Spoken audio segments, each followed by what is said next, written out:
The Stage Door Show, celebrating the independent artist.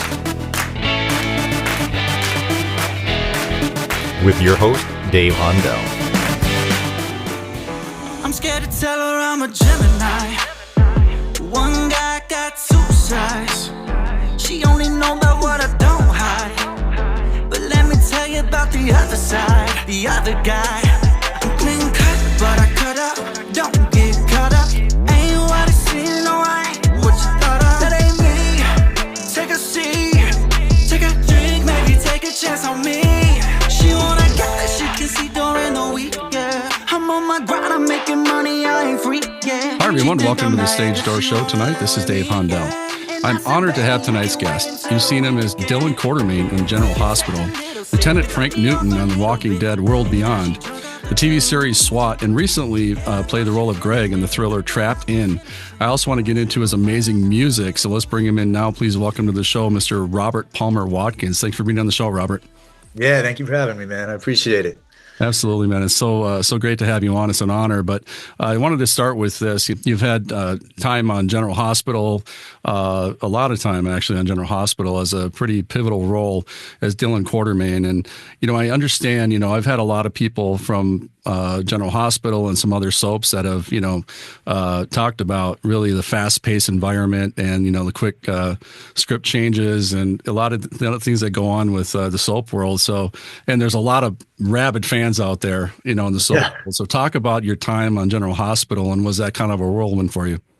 Yeah, it was awesome. I mean, up until then, I hadn't done a ton of TV. I had done some independent movies and, I'd done a lot of theater and commercials. And so General Hospital was kind of my first consistent acting gig where I was, on a weekly basis working for, close to 3 years. And it was awesome. It's like actors boot camp, I tell people, being on a soap, because you're shooting between sometimes one episode a day. The most I ever experienced was we shot 3 episodes in a day, or 2 episodes and part of a third episode. So I mean, Wow. it's a lot of material, and that's that was probably the biggest challenge at first, was just learning how to memorize quickly. But everybody said it's like a muscle. The other actors were like, you'll get it. Like the more you do it, the more you start to just, your brain learns how to memorize quicker. And it's true. I mean, but within like a month of being on that show, I was starting to get almost like a photographic memory. I could read a monologue a few times and pretty much have it, which is great, because then you can focus on just working your skills and the actual acting part, because the memorization is pivotal. But yeah, it was great. It taught me a lot. It taught me how to think on my feet, it taught me how to memorize really quickly. Like I said, we could shoot up to 3 episodes a day sometimes, typically around about 2 episodes a day, but it's a lot of dialogue, a lot of material to learn. And it kind of just teaches you to kind of think on your feet, because stuff changes last minute, so sometimes you have to improvise a little. Sometimes you've got a whole scene memorized and they scrap that scene and give you a new script. So you just gotta kind of be able to roll with the punches, which I have found very helpful, learning some of those skills and taking them into other acting jobs that I've gotten since. Well, you started, in high school, really, as, in the art school. I think your first, I want to say your first production, or one of the first production is the lead role in Grease. Yeah. Right. So, being in theater, a lot of our listeners are theater majors themselves, and, talk about the training that you get in the theater, and did that equate into, going into the soap world where you're getting these quick changes and you have to be off book, pretty quick in the theater world. Did that kind of help you train to be in the soap world, or just anything in general, acting, right? Yeah. I mean, I actually said, it's funny, a lot of people that are on soaps, we would always joke with each other. It's almost like you feel like you're doing a play, because you're doing it's shot very differently. Soaps are shot different than any other TV show or movie. They've got all the cameras set up, almost like a sitcom. They've got 4 or 5 camera setups. They're getting all their shots in one take. So you're not doing the same scene 20 times from different angles and from, usually you shoot a movie or a show and they've got to get the wide shot, then they've got to get the 2 shot, and they've got to get the 1 shot. You know what I mean? There's a very specific structure. But with a soap, they've got all the cameras set. They might do an insert shot here or there if they've got to focus in on something. But for the most part, you're doing the scene and they're getting all the shots they need when you do it. So you get to actually go through the scenes, and they're in order. So you get to go through the scenes almost like a play without stopping as much as you typically do when you're filming, any other type of medium for TV or movies. So it's kind of cool like that. You get one take, maybe two takes of the scene, but you actually get to go from start to finish of pretty much the whole scene. Yeah. So it is almost like a play, and yeah, theater, I mean, God, I think theater is the best training for sure. I'm so Yeah. glad I did theater and plays and went to acting school. And I think that that's, scene study work is the best. Yeah. Because you're live and you're up on your feet and it's you and that your scene partner and you're either going to sink or swim. So yeah, I think it's awesome. I mean, I try to stay in classes now. I jump into a class for a few months and because you're always learning. That's what's cool about acting. I mean, you're always going to be evolving and learning. No, you grew up in North Carolina, is that correct? Yeah, I grew up in North Carolina till I was 12 years old. And then I moved to Richmond, Virginia. And Richmond, Virginia is actually where I started acting. I did my first play in high school, loved it, and just totally dove all in. I always Yeah. loved art. I thought I was going to be an artist, but like a visual artist, painting and drawing. And yeah, I don't know, man. The acting bug bit me. That first play I did, I was like, okay, I I That know was what it. direction I'm going in now. Yeah. Well, you've also been in the Walking Dead franchise, World Beyond, and talk about that because I mean, I talked about rabid fans in soap opera world, but I mean, they're just as rabid in the Walking Dead world as well. The fandom there is insane. So talk about being on that franchise, because that had to have been a special time for you as well. I mean, that's a pretty special franchise. Yeah, it's so awesome. I mean, that show's iconic. That world that they've built is iconic. They've got Walking Dead, Fear the Walking Dead, Walking Dead World Beyond. They've got a couple other spinoffs. I mean, they've created an entire world, like you said. And it's really cool to be a part of that. Forever I'm cemented as a character on one of the Walking Dead shows. It was cool, man. Like just like you said, that having been on General Hospital, which has such a like supportive fan base, and Walking Dead, which has a huge fan base, it's cool to be on two shows that are completely different from Yeah. each other. And it could not be more different from each other. But you're right, the fans are so loyal, and that's why the shows have continued on and done so well because the fans they love it. It was really cool. I shot it during the pandemic, both seasons. I was a small part in season one. And Lieutenant Frank Newton I was in like one episode, and then we got the call from my manager and agent got the call that they wanted me back for, a major recurring guest star in season two. And I mean, that's like the best news you can get as an Yeah. actor. You do one small part, you think it's over, and then all of a sudden you find out they're building your character and they're writing for you. So that was just, I mean, such a blessing, especially during the pandemic when we were all losing our minds and I was like just itching to do something creative. The work was very slow or limited because of the pandemic and COVID. So the fact that they still kept that show, they continued to shoot that show during the pandemic, it was a blessing in so many ways because it kept me busy, kept me, on my feet Yeah. creatively. Well, speaking of that, always staying, at your best, talk about the importance of keeping your acting chops, up in acting classes and, just, I guess, what's your process to try to stay always on, the cutting edge of your craft? Because you never know, from one job to the next, like you said, you might audition for something, you don't know what they're doing behind the scenes, and all of a Right. sudden you get the part, but you're always auditioning. So talk about always being ready to play a myriad of different types of roles and the importance of being prepared like that. Yeah, I mean, I've been lucky at this point. I've played a lot of different types of roles, and I don't think, everybody when they start out acting, you're kind of put in a box and you're kind of seen as a type, which that's not a bad thing to be a type. But, I didn't get as much range in the beginning of my career. I was kind of being typed as like the cheating boyfriend or the asshole all the Yeah, time, which is really fun to play actually. sure. Um, but I was like, man, like I'm a nice guy. I'd like to play some nice roles too. And then I did. General Hospital, I played a very nice guy. Too nice at times, I think. Yeah, yeah, yeah, Um, and then, but then since then, like you said, I've gotten to play a lieutenant. I've played villains. I've played, really messed up characters, alcoholic. I mean, I've played all kinds of different stuff now. So I'm grateful that my box has been expanding. And I think that's what's cool about acting too, I think, because the older you get, you just get more opportunity to play different types of roles. You have to yeah, age in certain roles. So now that I'm in my 30s, I'm getting more chances to kind of play with the actual acting part and not just playing characters that are just like myself, you know? Yeah. But to stay ready and prepped, I think is just, it's like I said, it's important to, I think, stay in a class or, I've been learning the most just from being on set. I've been lucky enough, fortunate enough in the past couple years to be working pretty consistently. I'm doing a project every couple months, Yeah. whether it's a series, a short series, or whether it's a movie or independent film or TV. So I've been lucky the past few years to be pretty busy. I mean, the industry is slow right now. I think we're still recovering from the pandemic and from the strike we had, Sure. and the industry is trying to figure out what's going on with streaming, and there's not as many pilots being released. So we're in a weird kind of place right now, and I'm hoping it comes back around and picks up in 2025. I think it will. But to stay busy, I just like to stay working. And if I'm not booking, if I'm not booking a job from my reps or on a job that I'm auditioning for, I do a music video or I make a pilot with my friends. I made a Right. pilot called Hub Life during the pandemic because we were bored and we wanted to do something. Yeah. So I've been in LA long enough now where I've got enough people and groups and pockets of friends that are producing and directing and creating their own stuff now. So luckily, even if I'm not, even if there's not a lot of auditions coming in right now, I've been able to, I've got enough of a community now. And I know enough people that are kind of making their own stuff and churning stuff out and they want me on board, which has been so, so awesome.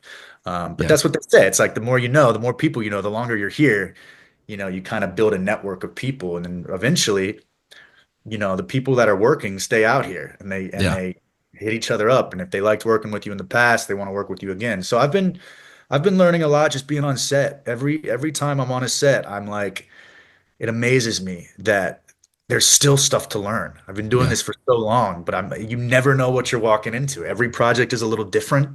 Yep. And it's been really fun the past few years to get to play so many types of roles and get to play. Yeah. Well, speaking of pandemic shooting during the pandemic, we had Leah Sturgis, writer director of Trapped In, on recently. And by the way, great film, great movie.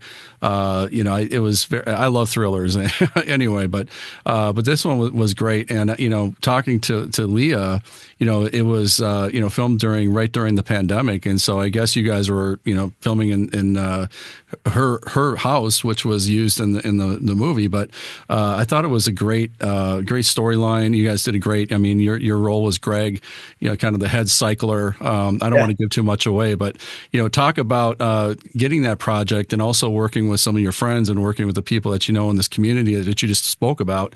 Talk about that project and kind of where it's at right now. Yeah, I mean, that's a perfect example. Trapped In just came out a few weeks ago. Super excited about it finally being released. Matt Rife is in it. He's become a huge worldwide star, so it's really been cool to see his career take off. And I think he really shines in this as an actor. I think people are going to get to see a different side of him than just, the comedian. I think he's a solid actor in this, and he gets to show some depth and some range. But yeah, this was kind of one of those projects. Like I said, I had worked with. This was kind of like what I was talking about with community and networking and building your kind of tribe out here in LA or New York or wherever you're pursuing, your art. I worked with one of the producers that was working with Leah on Trapped In. His name is Roger Collins, and he cast me in my first horror movie back when I was in my early 20s. And we've kept in touch. We've stayed friends, obviously. And he hit me up during the pandemic and he was like, "Hey man, I'm helping my friend Leah with her movie. We're trying to get it off the ground. I came on as a producer and I think you'd be perfect for this one part, Greg." And I'm like, "Oh, really? Well, tell me about the part." He's like, "Well, he's an asshole. And I think you'd be perfect." I'm like, "Well, thanks, man." Like, wait a second. Wait a minute. Is that a compliment or a? Yeah. No, it was cool, but he's right. I don't know why. I think because the asshole characters, there's like a comedic element and Yeah, sarcasm for sure, behind it, and I yeah. love comedy. So I think for whatever reason, I do enjoy playing the asshole, and I can tap into it, and I have fun with it. So, but yeah, they hit me up and asked if I wanted. I read for them, I think, over Zoom, and then they cast me, and then I went to the table read, and I got to meet Matt and Brielle and everybody else that was involved. And I was like, yeah, let's film this, man. I mean, the movie obviously is kind of about being trapped in and some type of virus or pandemic going on. Yeah. So Very timely. it was very timely, very Yeah. relevant to what we were all feeling. So it was, yeah, I mean, it hit pretty close to home while we were filming it. We're like, well, this is kind of what we're going through right now. Yeah. But I want to make sure your listeners and people that hear me talk about the movie, it's not just a COVID movie. Right. It definitely, you definitely wouldn't guess where it's headed. There's a lot Right. of different elements, sci-fi and AI, and there's a love story happening in here as well, and aliens, and you're not really sure. So it's got a lot of different elements. But yeah, I mean, one of the big ones is we're stuck in this house. So Yeah. it hit close to home. Yeah, I thought it was really well done, and just everything down to the cinematography, the acting, the writing, everything in it was. I enjoyed it from beginning to end. So great work on that. Great work on everything you do. Yeah, I just again, just honored having you on here talking about your work, and I want to talk about this though because your music is phenomenal. You're Thank you. phenomenal. I mean that means so much to me. Yeah. It's been really, really fun to dive into that world. Yeah, well, I started in the music business about 20 years ago, and I've worked with a lot of different, artists, producers, and record companies, and so forth. And I think I know pretty good music when I hear it. And I checked a lot of your videos out, and your music, and I just phenomenal work. Said your name was contact, you looked out of place. Caught up in your eyes, didn't even see your ways. I was there performing, feeling unfazed, but your vibe's so right. You belong up on the stage. Oh, babe. Now I'm tripping on my lyrics while you sipping on your spirits. When you smile like that, girl, you know you interfering with my bulletproof ways. I'm feeling you, babe. I gotta say, I find it so strange. You said your name was Hunter. Don't know when you dropped in, but you got me locked in. You said your name was Hunter. I'm the one performing, but I'm watching. You could be in Hamptons, chilling in the mansion. Tell me what the chances that you're out here. You said your name was Hunter. Don't know when you dropped in, but I'm locked in. Clock strikes midnight, we about to get right. Party on the east side, hit you with the invite. Just looking skin tight. Got up in the Uber, little way the lights from Everybody that's listening right now, you go under Palmer, correct? Is your musician name Palmer? Yeah, Palmer is the name on Spotify, and then my YouTube channel. If you want to see the music videos, it's Palmer Music Official, I believe. Yeah. But I've got four songs out, four music videos with those songs as well. I kind of release singles every few months rather than a whole album, just because I've been busy with acting. So Right. Well, it's nice that you're able to be creative, in between, and the little time that you have in between acting gigs. So it's good to do that. And again, my listeners, please go to Spotify and any streaming platforms and check out Palmer. You're not going to be disappointed. It's amazing work. So I also want to ask advice for our listeners. Robert, what kind of advice would you have for somebody that's really just getting started, like our young folks out there that are maybe budding actors, directors, singers, dancers, anybody that's in the arts that's just getting started? What kind of main piece of advice would you have for somebody like that? Well, no one can tell you that you can't do it or that you can't create work and post it. I mean, the industry has changed so much. We didn't have social media when I first started out. We didn't have social media the way we have social media now. We didn't have Instagram wasn't as big as it is now. TikTok certainly wasn't around. YouTube wasn't, people weren't, I mean, I guess YouTube was getting popular, but yeah, YouTube has been popular. But I mean, nowadays, it's like you can create your own content and truly make a career of starting your own channel, or nobody can stop you from that. It's a hard business to break into. It can be ups and downs and challenging. I'm not going to sugarcoat it. It's competitive, but again, we nowadays you can create your own stuff. If you love it and you really want to do it, create it, put it out there. I did that with my music videos. I've done that with some short films and the pilot that I shot, and it's like, and you never know what's going to happen. If it's good and people see it and you start to grow a following, I mean, the networks will come to you. People, like if you have numbers behind your content and you go to pitch it to somebody and you've got 1 million or something streams, I mean, that's that's impressive and that's helpful. So don't be scared to jump in and create your own stuff if the work isn't coming through the auditions right away, or if you're not booking all the time. Find a way to stay working with your friends, grab a camera, go shoot something. get on a set, as if you need a part-time gig or something, try to get on as many sets as you can. Try to help your friends out when they're shooting something or they're doing a play. Be a PA, help with lights, Right. help with the Be an gaffer, extra. be a Yeah. gaffer, be an extra. Right. You're not gonna ever regret meeting people that are working and doing what you want to be doing. And the bigger your network is and the more people you know and stay connected with on social media or text or whatever, I mean, use these things as a tool. Everything I work on, if I vibe with somebody, we follow each other on Instagram. And that way, if I ever know, oh, I know a great DP, I know a great cinematographer, Yeah. so expand your network, stay working, try to get involved on sets and plays. And if your friends are doing something, jump in. Doesn't matter if you're the lead actor or not, just be there, meet people, get contacts. That would be my biggest thing. I think that's helped me in my career. I'm pretty good at communicating and staying in touch with people and, like not aggressively so. You don't want to be annoying, you know what I mean? But Right. Right. like if you vibe with somebody, everybody's got an Instagram nowadays or a Facebook, like, hey man, stay in touch. Yeah. Um, and I think yeah, the people that I know that had built a career and continued to keep going, they've kind of learned that these things can be tools, social media, and it's a great way to stay in contact. Yeah. Um, so that's what I would say. That nobody can say, well, you can't have a job. You can't do this. Like you can make it yourself. Right. It takes work. It's not easy Right. necessarily, but Right. possible. Yeah, I mean, be your own producer. And the thing is, phones are all in Oh my 4K God, now. So it's shoot with a crazy. phone. If The phone you is don't have the a camera, freaking use your phone. phone. The iPhone is like beautiful pictures. Yeah. Like I mean, you could shoot some. I've seen stuff shot on the iPhone that I'm like in shock. I'm like, that was on Yeah. an iPhone. A drone. I mean, drones weren't Yeah. around. Now Right.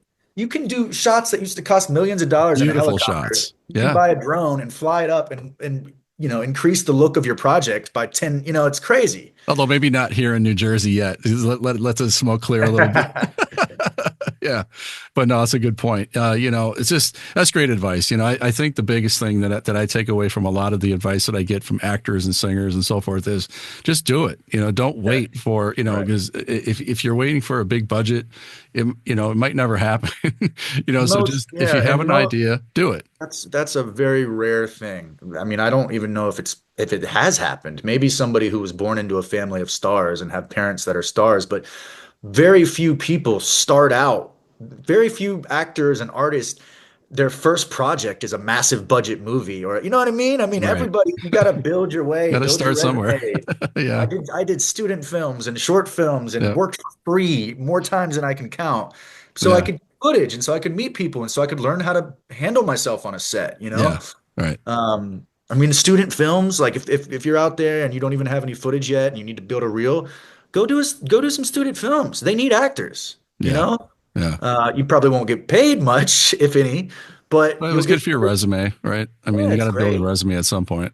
Exactly. Yeah. So Exactly. well said. That's so well said. So what are you working on right now, Robert? What are some things that our listeners can get excited about? I have actually a few vertical movies that have come out recently that I've done, which are like blowing up right now. They're very popular. One is called Love Lies and Alibis that just came out, and it was actually shot really, really well. It's kind of like a Knives Out kind of story, detective who did it, who done it, murder kind of mystery. Yeah. I've also got a horror movie coming out called The Fostered. That'll be out sometime, I think January or February, but that's in post-production right now, and I'm a lead in that as well. And that was a lot of fun. My friend Brittany Underwood, who's an actress, she plays my love interest in that, and she's fantastic. And then yeah, I'm shooting a movie. I'm actually shooting a rom-com this in January. So January 11th, I start a rom-com. So I'm staying busy. Nice. Got a few projects in the works. That's great. Thank you for letting us know that. And before we go, I just want everybody to know, go to robertpalmerwatkins.com and check out, your materials is great on there.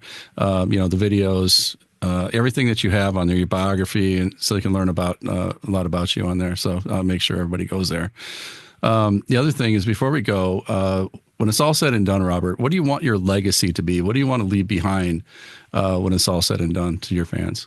Gosh, I mean, I'm grateful that I've gotten to do so many different projects, but I definitely want to continue to tell stories and be a part of movies that just become, just affect people, that really affect people. I mean, some of the movies that I watched growing up really like changed my life, and I still remember them. And those actors and those scenes and the music from that movie, like out, it's like a part of me now. You know what I mean? It almost becomes a part of you and your memories of when you watched it and how old you were and who you watched it with. And I just think that's so powerful. Like art in general, not just acting, art, I just love how it can affect people, and I would love to just be in as many awesome projects that really affect people and make people think, make people laugh, make people cry.